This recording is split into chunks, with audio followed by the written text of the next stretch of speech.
You're listening to The Combine with former sports TV broadcaster Damon Darrensburg, sports gurus Terrence Davis and Will Bryant, and former NFL defensive tackle Marlon Big Bay Favorite. The Combine is a BAMM Network production.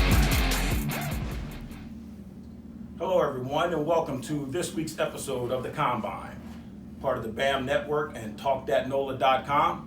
I'm your host, Will Bryant, sitting in this week for Damon Darrensburg, and we're also missing Marlon Big Favorite, but we've got capable replacements in our regular Terrence Davis. Coach T, how you doing today? Doing well. And we got a special guest from the NBA hardwood, my good friend David Wesley.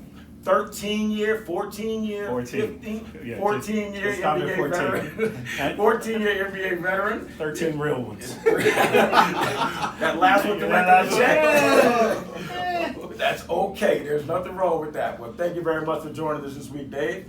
Let's jump right in it, fellas. Saints, Brees, Thumb. The whole city shook up. About 20,000 Hoodats made the trip to L.A. Came back very, very disappointed. Your thoughts on the game, T? Offensive line. Being a former offensive lineman, the holding calls, what I saw was that it didn't matter who was going to be behind center on Sunday. It was going to be a problem. Our offensive line struggled with their defensive line. And again, it wasn't any defensive line. It's the guy that we talked about before. That's the baddest man on the planet, Aaron Donald, who did what he wanted to do whenever he wanted to do it. And he's definitely that. Yes, Dave, your thoughts? Yeah, you know, if you can't keep a double team a guy like that and keep him out of your backfield, then you're going to have a night or day like the Saints did. But again, you know, with Brees out, where do you go from here? And Teddy Bridgewater thrown into the fire. And I know he's probably not satisfied with his performance, but this next week against Seattle, sure, he should be ready. And so that's what I wanted to touch on mainly because a lot of folks are jumping on Teddy for saying he didn't play well. He didn't play well. You came in, you're supposed to be prepared, you're getting paid $7 million. It's different in the NFL. People understand that. It's not the same as in basketball where you get to go in a pinch. I practice all week. I got my reps. I got my shots up. In basketball, Teddy was probably running the scout team this week. He didn't get the reps with the ones. Drew got all the reps. It's not a simple plug-and-play situation. So to your point, he had a lot of completions, a lot of drops, a lot of plays negated by penalties. So I can't put all the blame on him right now. I don't know if the outcome would have been different with Brees. Your thoughts? I think we still would have lost the game. But I think with Brees, because once again he had the preparation, and because he has the preparation and he has the timing with the receivers and so forth, I think that it would have been a closer game. But like I say, just based on what I saw with the offensive line and the way they struggled containing the defensive line, I still think the outcome would have been the outcome. But can I ask a question? You talk about the scout team. How much game plan is for the starting quarterback, and how much of that game plan even worries about at all the backup quarterback? None, and that's the point. And that's what people really do not understand, in that it is 95% Drew. You're getting Drew. Yeah. And It's about reps. It's about reps. It's about repetition, timing, this, that. Teddy had none of that during the week. It's all about the second team and scout team or whatever. So that's why I'm like, okay, maybe he gets his sea legs, he gets in a little bit, he gets hit a little bit, but at the end of the day, no, because that 93 is still coming up there, and all these different guys are coming at him, and he's like, whoa, this wasn't happening in practice. This is a lot faster. Yes, I've been in the league for a minute, I've been in a Pro Bowl, but hold on a sec, man. Wasn't prepared for this. And they throw the ball differently. And I realized that when there was a pass that Michael Thomas dropped, I said the was exact a same good thing. pass. Yes. But because it comes out differently, there's an adjustment that needs to be made.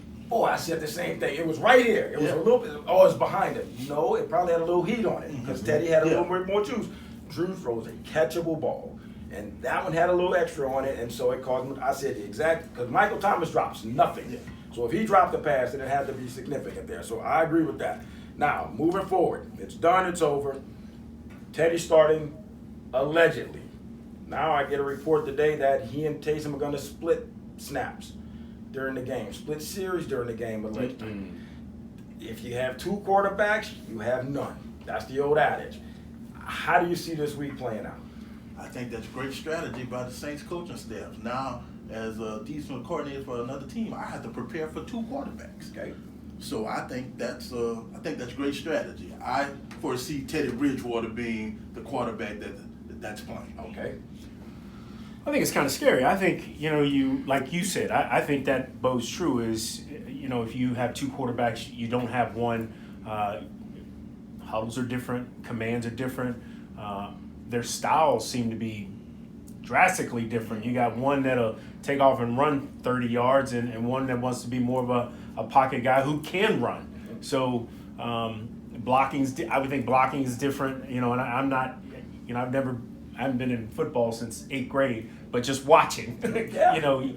These things seem to make sense. And in a huddle, one guy commands the huddle. That is your quarterback. Now you got two guys coming in and out. Big preparation for the team on the road. And that's what I say. So you've got the number one game play caller in the league, Sean Payton. There's no argument with that. He's really good. Just signed an extension for 5 more years. We're about to see just how good he really is. You say earn that check, huh? You're about to earn that paper. like Sean, the Super Bowl was 10 years ago. No, you're about to earn that bread this week, son, because again, if that's what you want to do, you want to keep them off balance and come in there with two different guys, good luck with that, because we've seen enough football to know that hasn't really worked a lot. So get one guy, go with one guy and run it. To his point, the false starts with the cadences being different.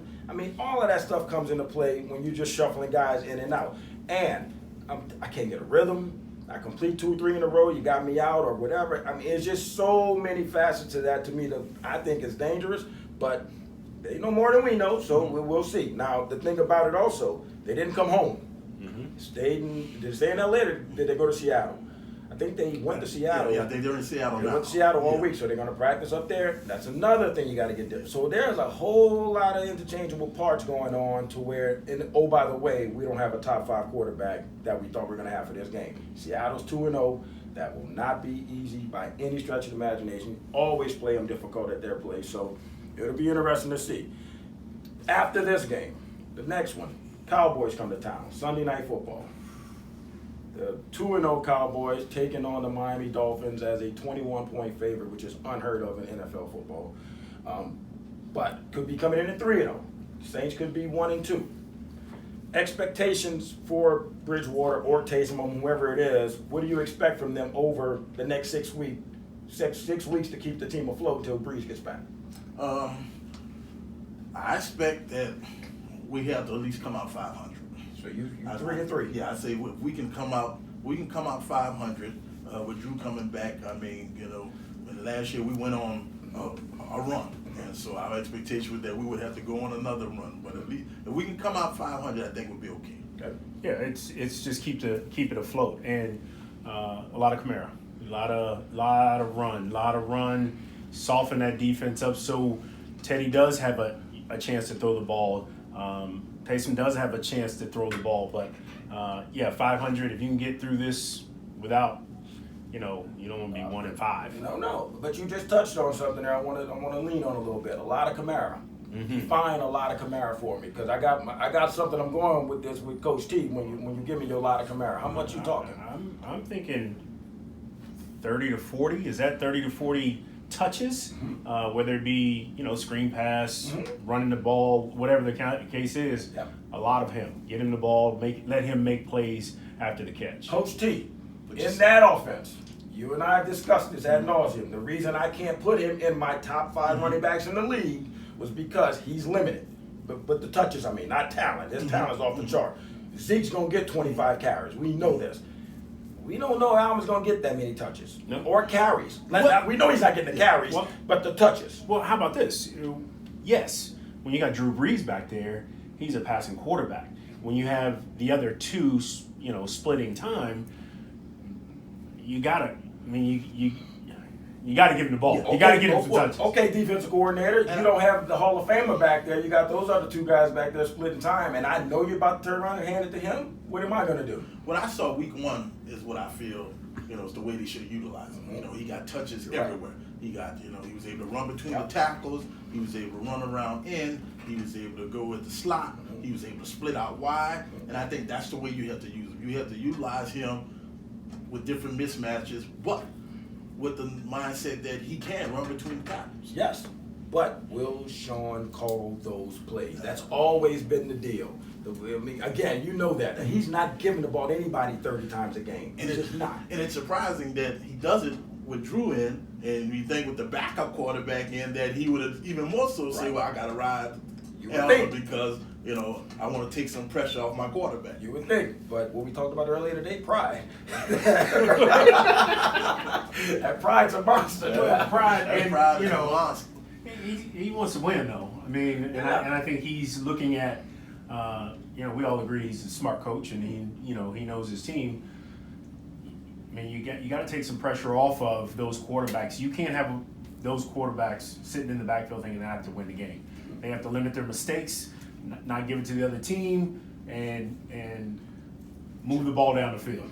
But we've seen enough of it to know that Sean believes I'm going to win or lose with 9. And I'm going to ride that thing till the wheels fall off.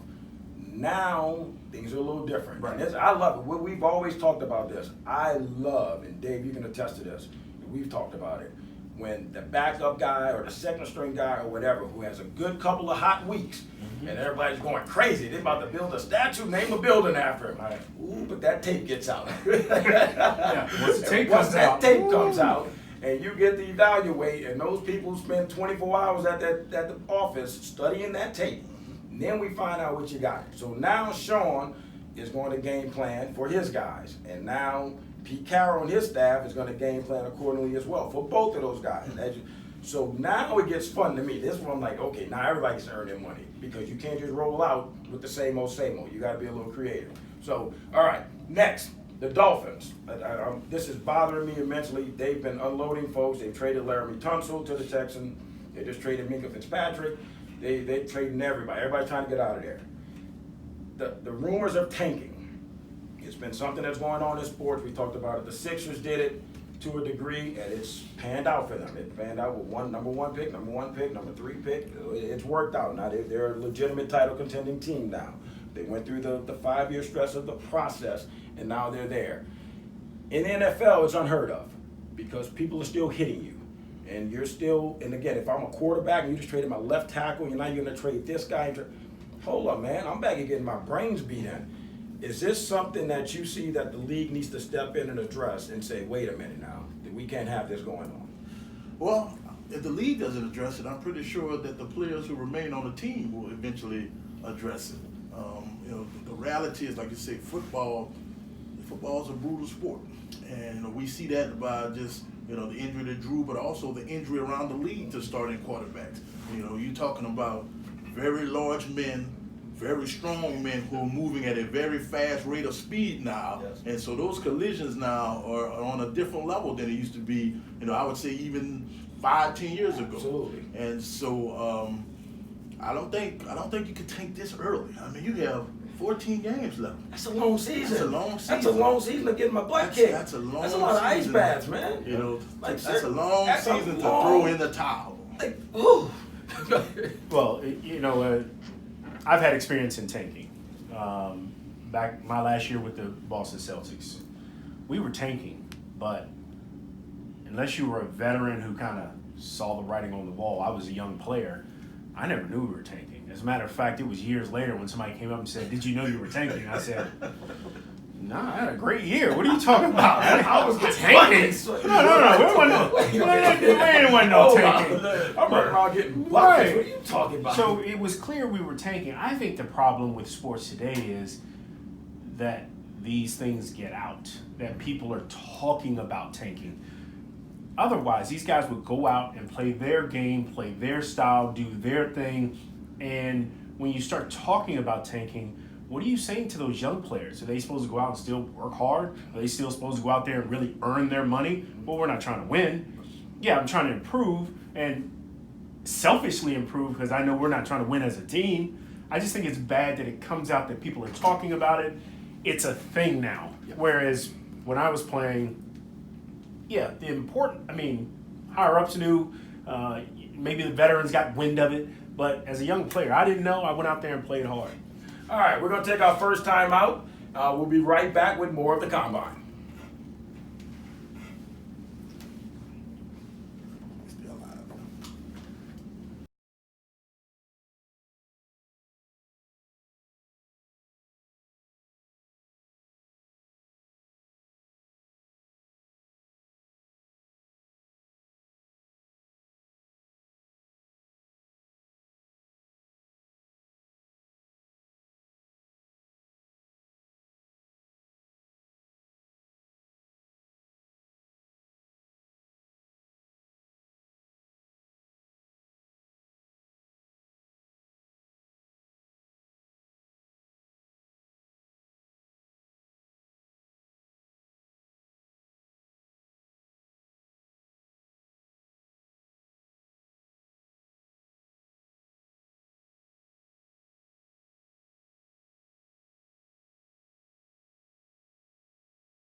You're listening to The Combine with former sports TV broadcaster Damon Darrensburg, sports gurus Terrence Davis and Will Bryant, and former NFL defensive tackle Marlon Big Bay Favorite. The Combine is a BAMM network production. Welcome back to the Combine. When we went to break, we were discussing tanking in the NFL as it relates to the Miami Dolphins. And what really brought it up to us was the fact that their last game on Sunday against New England Patriots, where they lost 43-0 and weren't competitive at all. Broadcaster David Darrensburg, sports gurus Terrence Davis and Will Bryant, and former NFL defense. Weren't very competitive at all. It just segues to Antonio Brown. So Antonio Brown makes his debut with the Patriots. Catches a touchdown, is featured early and often. And Dave, I'm going to start with you as a former professional athlete in the room. And you've dealt with some guys before that were probably not the best teammate, came with some baggage. Again, it's 53 guys on the football team. You're going to have some issues. 12 to 15 on a basketball team, it can happen. But what did you think, first of all, how the Patriots utilized him in the game? I thought it was great. You play a team that's not really even competing out there, and you get your new acquisition major. Yeah, you just go out there and button hook, go out there, post, and we're just gonna sling it to you because it doesn't matter. So I think it's great for the Patriots to kind of get him up to speed, get him some real reps. So good for them, but it's difficult. And see what a lot of fans don't see is the locker room. What are his quirks? What are his things? You have some players that come late, some players that think rules don't apply to them. And I'm not saying this about him. No, that's what's been said about him. Right. I'm not saying, but I'm saying that's exactly what's been said about those him. are the kind of things that gets disruptive. And when you have a team like the Patriots who seem to be the organization you want to pattern after, they always seem to be in order, disciplined, do their thing. How long does the coach say, that's him? And it's that coach. We're talking about that guy. Right. That guy who's cut Richard Seymour in his prime. That guy who got rid of Randy Moss that guy who does not care that guy wanted to get rid of Tom Brady and play Jimmy G. That guy. But he's not scared to bring in that guy. No. He's not scared of that guy because he did bring in Randy Moss. And everybody was saying, no, don't do it. The only team that I think after the debacle in LA, the Patriots were the only team that Antonio Brown could go to. We all said that, right? Because Belichick knows how to deal with that situation. You're going into a situation, some people need discipline. Some people need structure. Some people need strength. He needed to go somewhere where he feels, the program is bigger than me, it's stronger than me, so I need to just get in and fall in line and acquiesce because this program will win without me. He didn't do that in Pittsburgh, one of the most respected organizations in sports. Mike Tomlin's a respected guy. He didn't get in line there. You're going to tell me he's going to automatically, magically get in line here? These players don't. The players don't do that. The mirror to that in basketball is San Antonio, right? And Popovich brought in Rodman, brought in Jackson.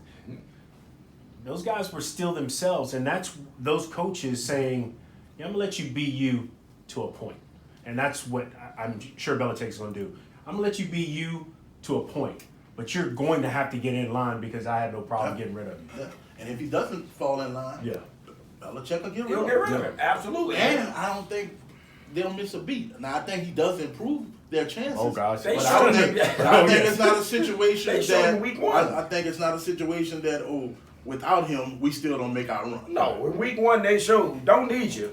It's a luxury. You're a Ferrari. Yeah. Well, you're a Ferrari in New Orleans of all places. Potholes everywhere. Yeah. I don't really need you, but it's cool to have on a Sunday every now and then drop the top down. You got the GOAT. I got the GOAT. I don't need you. I won Super Bowls without named receivers. Yes. I lost the one where I had Moss and we were undefeated. So don't need you. Right. It's going to be interesting to see. I've been on the record as saying I don't think he's going to finish the season.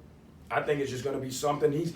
I think he's on a zero tolerance policy to where he's been known to miss meetings. He's been known to do the social media stuff that I'm pretty sure that's not exactly. The Facebook Live and in the locker room. He just doesn't conform at all. I think that guy marches to his own drum, his own beat, and will not conform. Quick answer, yes or no, will he finish the season? That's too slow. Quick answer, yes or no. I don't have a quick answer either. That's really tough because again, that organization you think is going to be able to calm it down a little, but he is so big when it comes to disruption and doing certain things. Yeah, maybe not. Maybe not. T, you gonna give me one or not? Yes or no? I think he finishes the season. Okay, all right. I think he realizes that I can win a Super Bowl with this team, and so You gonna make me go back to the Pittsburgh thing? So trying to win a Super Bowl. Well, I think when he finally fell out of Grace in Pittsburgh, they were not still that team. They won the playoffs every year, though. Yeah, but and still, they had a chance every year. But I think those were the frustrations. Like we still aren't beating the Patriots. Yeah, and how many touches was he getting? He was getting his action. Was he getting his action? He was the man. Him and Le'Veon Bell, he was getting his action. I think this dude just acted out, and I think you are what you are. You pay me some money, I'm still gonna be who I am, just with more money in my. I don't see it working. I don't. We'll see. And we had one here. Oh, Okay. I mean, I Okay. you know, Here we go. my man Boogie Cousins, I love Yeah. him to death. Yeah. But as much as people have tried in Sacramento here, and I don't know what it was like in Golden State. I'm sure there was some bumps in the road, and he's starting to get older, starting to try to mature. But there were some things he did here that kind of blew your mind. He just would. He's a reactive person, and if Brown is that guy. Dave, you know, and you brought it up, so now I got to go there. So Jalen Ramsey, I'm sorry, we'll get to you next week. So you know, if that guy is that guy, and has always been that type of guy, that guy doesn't change, and especially overnight, that guy's not changing. So you and I know, in Sacramento for Boogie, it was bad, really bad. When we got him, you asked the people, he would know. Oh, he played so well. He was put up numbers. How bad was it? It was bad. Yeah. It was bad. And they'll tell you, like, it was bad. Like, you don't see it as behind the scenes, but it was bad. So now he goes to Golden State. I've talked to a few people in Golden State. Man, he was barely there. How was it? It was bad. But I mean, it just... But I have to interject. Yeah. Because when I saw Boogie's issue, Boogie had kind of a emotional type on-court issue with technical fouls and being disruption during the game. Yep. Whereas Antonio is Off the court, off the totally field. different type of distraction. He is a just off the Okay. field type distraction. Fair enough. Because one thing I saw when he is playing and the ball is coming to him and it's rolling, I mean he's engaged into the game. We've never seen a situation of him throwing a helmet or. Well, that's not sweet. That's where I was about to go. That's where I got one of those too. That's where I was about to go. Because he had his issues with Todd Haley as the OC over there. There's a couple of, again, sideline tantrums don't really mean much because it happens everywhere. Right. But no, he's not exempt from them. I'm just saying. He's had a few of them. So But sideline, that's good. like it's All right, sideline. okay, sideline. Not on the field. He's not costing us 15 yards. All right, okay. Right. My bad. All right, moving up the road to Baton Rouge, LSU. Actually, they're going to Nashville this weekend to take on Vanderbilt. SEC opener. They've looked like nothing we've ever seen before in Baton Rouge. The offense has just been ridiculous. It's video game-like. Joe Burrow's got his name in the Heisman contention. Who would have saw that coming? That's all because of Joe Brady and his passing game coordinating and whatnot. Vanderbilt should be an easy game for them. I shouldn't say easy. SEC games. I shouldn't say easy. They should win that game and be okay. But what are you expecting? Again, the 11 o'clock kickoff on a Saturday, to most folks, that's what we do every week. LSU never does that. Never has the 11 o'clock game. I think they had one 3 or 4 years ago when Fournette was there when they went to Syracuse. That's the only, they get Saturday night. That's what they're used to. So the early kickoff, I expect a slow start, but eventually they'll do what they do. Now, one of the things we have to pay attention to is the fact that there are some injuries on that defensive line. Yes. And so those next guys up Back to have that to depth. really make sure they get in there and that we have no fall off. But I still expect them to come out victorious. But I mean that Right. That's not something to look having those two monsters inside Yes, absolutely. could be a problem That's absolutely something to look for the first half. For the nice. Right, it's the same thing. You know, it might be a slow start. As a player, I used to hate the early game, the 12 o'clock, the 3 o'clock. Your whole routine is off. But, you know, that first quarter might be a little sluggish, but they're playing on all cylinders. There should be no reason why. And I don't expect it to be necessarily a blowout, but it should be in hand. Yeah. Okay. So, and then right up the road, Tulane, tomorrow night.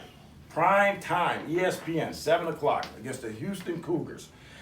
Tulane's 2-1, that one loss, Auburn, where they held their own. They fought with the big boys. Ranked nationally, Yes. ranked number 8, And SEC. They stood Auburn toe-to-toe. Tigers. Yes. For a half, they stood toe to They toe. I stood think toe just to what toe. happened was just over time. We talked about this. What that, had happened was.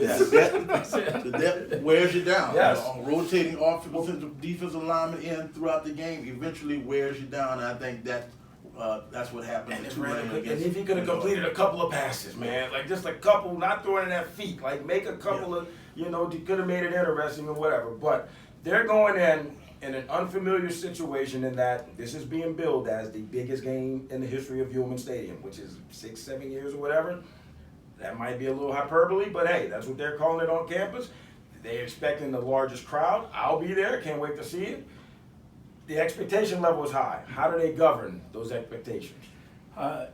It's hard. You know, everybody sees that on the schedule. All everybody sees is nationally televised game, and the excitement, the enthusiasm. And they're expected to win.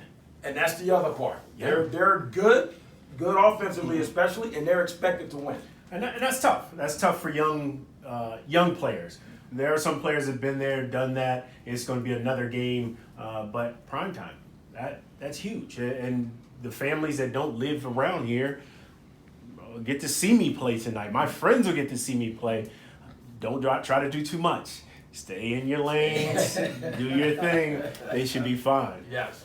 And Will, from listening to the coaches at Tulane as well as the players at Tulane, you know, they are expected to win, but they expect to win. Yes. And I think that's the thing I like about this Tulane team. And that that's when different. they talk, I see the swagger about them. They have an expectation to win. Even going against Auburn, they went into that game with the expectation, not to keep it close, that we can win. Yep.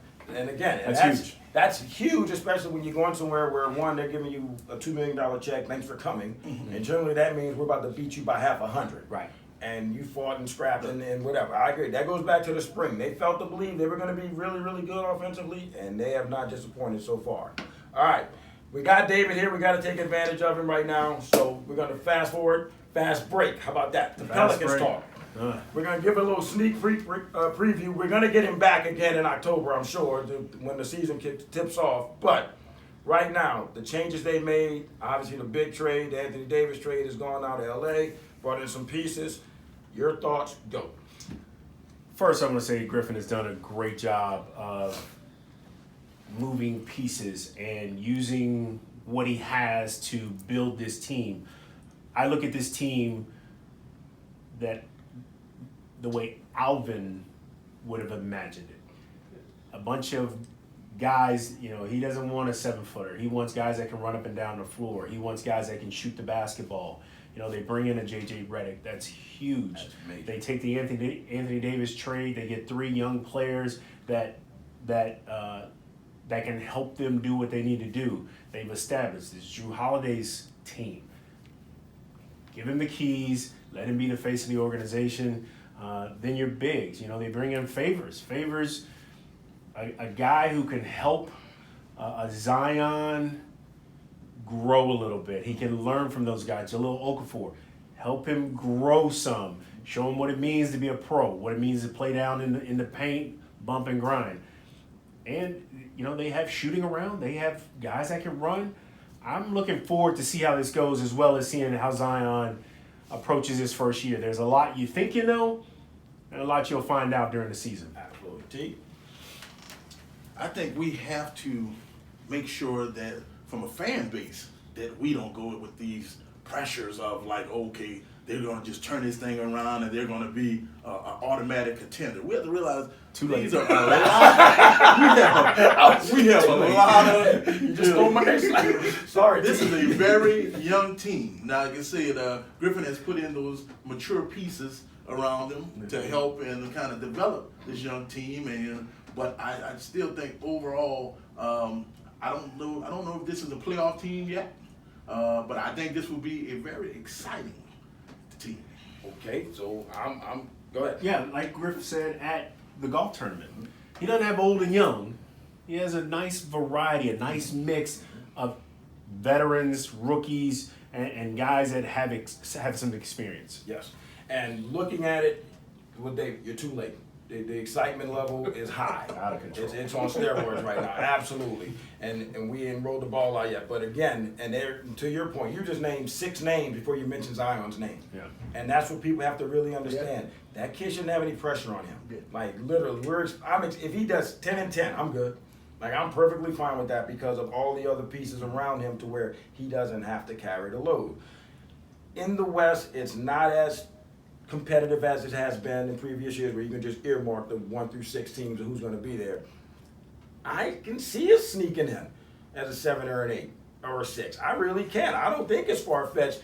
Health obviously plays a role, but the thing I can't wait to see, Dave, I can't wait to see Lonzo and Drew pressuring perimeter guys. Yeah. And then you throw it to a wing, Brandon Ingram's right there, 7'8" wingspan. and then you throw it to the other side, and Zion's right there. And defensively, I'm a defense. I love guarding folks.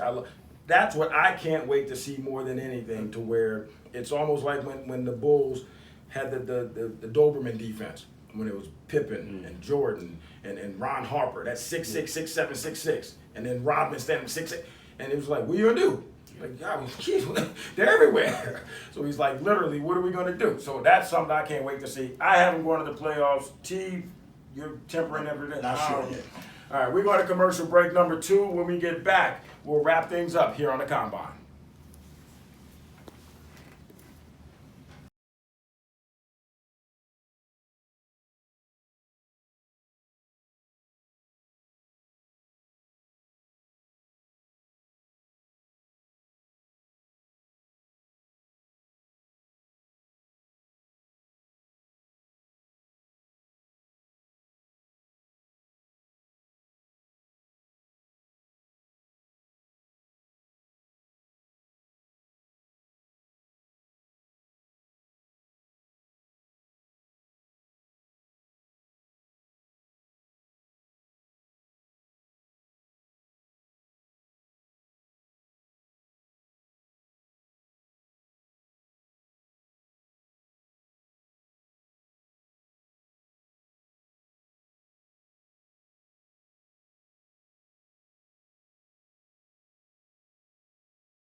You're listening to The Combine with former sports TV broadcaster Damon Darrensburg, sports gurus Terrence Davis and Will Bryant, and former NFL defensive tackle Marlon Big Bay Favorite.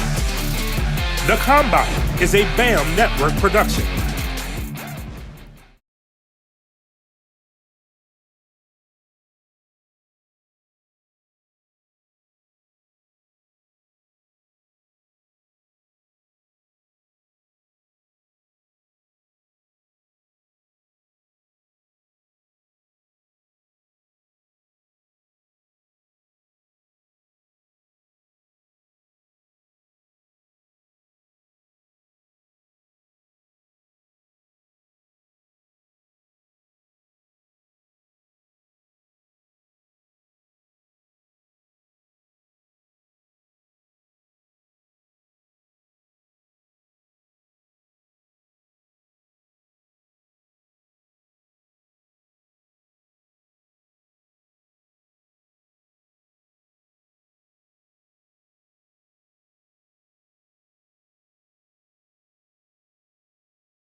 week when we come back, because I definitely want to hear about those, Coach T.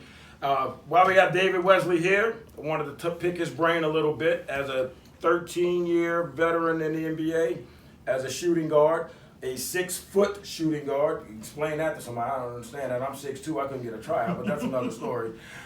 David, your top 5 shooting guard. We did Marlon gave us his top 5 defensive tackles. So we have you here. Give me your top 5 shooting guards. I asked for all time. You told me you can't give me all time. You give me of your era. So of your era, your top 5, starting from 5 to 1. Oh, I don't know if I can give you my 5 to 1. I can give you the 3 guys that gave me the biggest fits, who also, and I don't know if I could put them in order.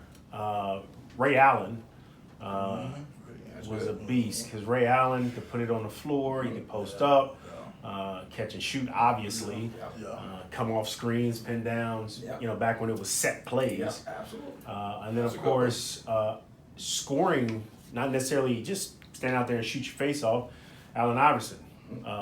Another guy who could put the ball on the floor, quickness, speed, skill, get all the balls, the whole thing, and obviously those were long nights. And then Reggie Miller.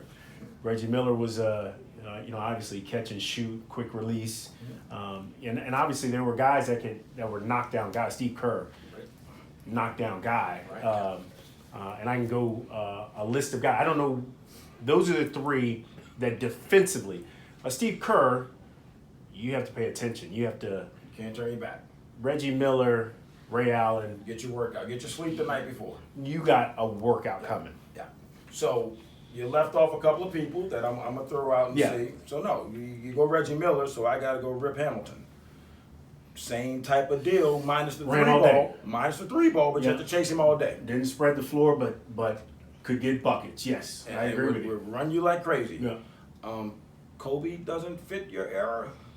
That's not technically your era. That doesn't fall into your.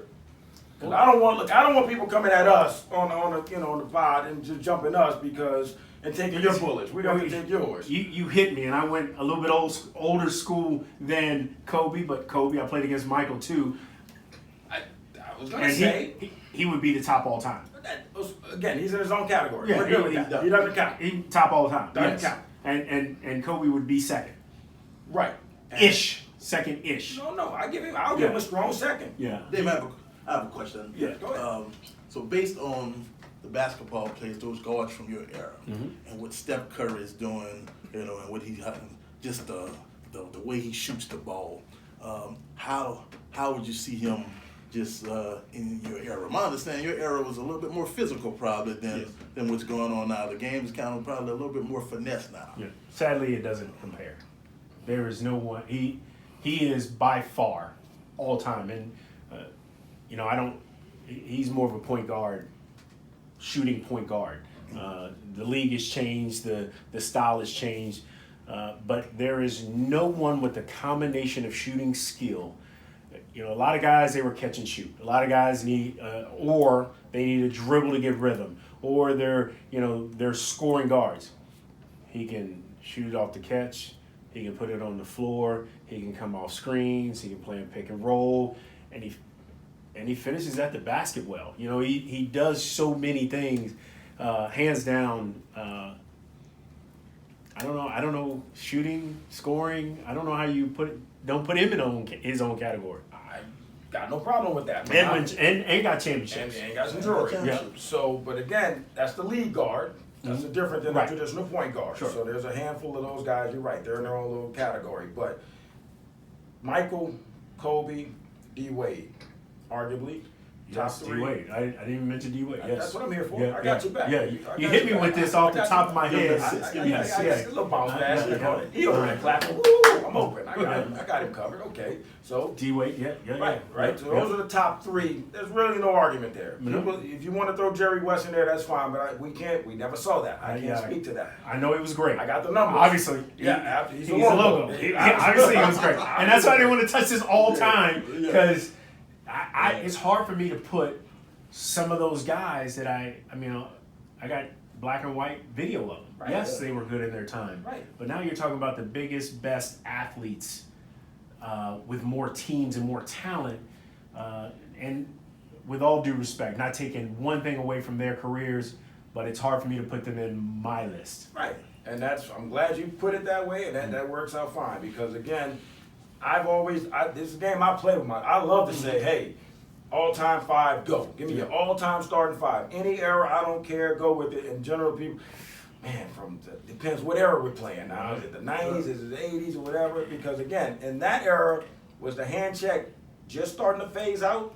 Or you had some hand check in you and then some of it went out? I was probably a good 4 or 5 years of hand check. Right. Where you could stand a guy up. In the beginning. To me, that's what got me in, because I had the quickness and the strength to, I'm still here. Right. But quickly, we want freedom of movement. I was in a playoff series with Kenny Anderson starting against Derek Harper. Mm-hmm. And, Derek had the big mitts that just guided Kenny. See, that's how it was back in the day. They just put that hand in your back, and where you going? Where you going? You're going wherever I want you to go. Harp had some claws. And that's to your point about Steph, where people say, could he play then? Could LeBron play back then when the physics? It ain't about going to the basket getting hit hard. You had to get to the basket.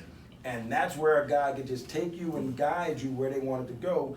And this is where, when they got mad at me when I said LeBron's not even in the team picture with Jordan because of that. But he could have played in that era. He could have played in that era because he was big enough and strong enough. Yeah. But again, it's one of those where I'm just like, I'm always very, very reluctant to go that. All right, real quick, Biggie or Pac? Who you got? I'm a quick boy, so I got to go with Biggie. My man. You already know my answer. I love them both, and I listen to both their music. But I'm a Tupac. Like if I'm thinking, all right, what am I listening to? I'm Tupac, man. I love some Tupac. That's great. I'm sorry to hear that for you. Yeah. Biggie all day. And That don't make you right. That does not make me right. But you're on the Combine. It's our show, so we're right here wrong. That'll do it for this week. Join us again next week for another episode of the Combine.